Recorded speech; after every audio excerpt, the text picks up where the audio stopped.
All right, so ratio analysis, we're looking at DuPont analysis, which we've looked at in some previous chapters. And so we're just kind of reviewing this again. Um, there are a couple of other profitability ratios to get out of the way. First is the gross margin percentage, which I got to tell you, for retail companies, this is the the most important ratio. Okay, they can't make gross margin off their product; they're not going to last very long. So it's just gross profit over net sales. Another ratio we can look at is operating income percentage. It's operating income over net sales. Somewhat useful number, but maybe a little less so. So operating income is typically income before interest and taxes. Um, let's see. DuPont analysis. We can break down the components of ROA and ROE. And that's what DuPont analysis lets you do. ROA equals net income over average total assets, but that can be broken down into net income over net sales, which is the net profit margin ratio, and total asset turnover over average total assets, which is the total asset turnover ratio. And by breaking these breaking net income over average total assets down into two ratios, it helps to see what components of the operation are impacting ROA in a positive way or a negative way. So, for example, higher net sales means higher ROA. Higher net income means higher ROA. Um, average total assets, if you can reduce total assets, excuse me, if you can reduce total assets, so producing the same amount of sales or income for total assets, you'll have a higher ROA.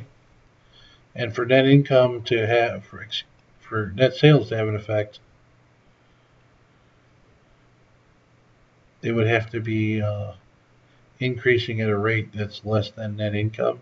So to increase your ROA, your net profit margin would have to be increasing faster than your net sales, which means you have some economy. So um, for net sales, you want to get better control of expenses.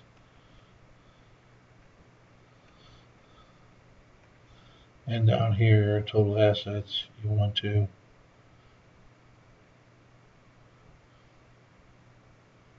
be more efficient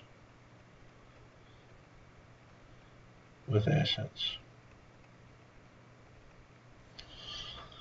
Okay.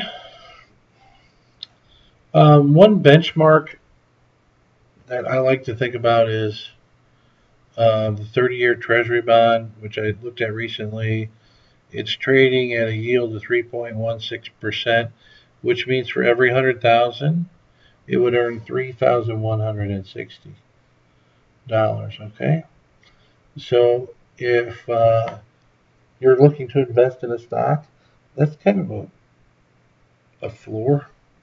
You would want it to earn more than that because the U.S. Treasury bond is credit risk free, but it serves as a benchmark.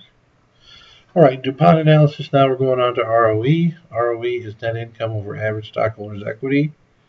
Here we have ROA, and it can be decomposed into ROA and the leverage ratio.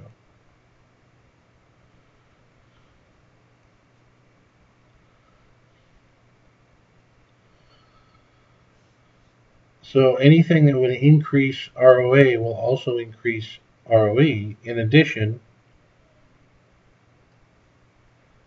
average total assets to average common stockholders' equity.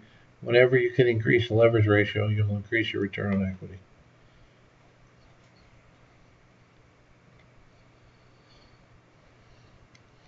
All else equal. Okay. So no ROE and ROA, and then how to decompose them using DuPont analysis.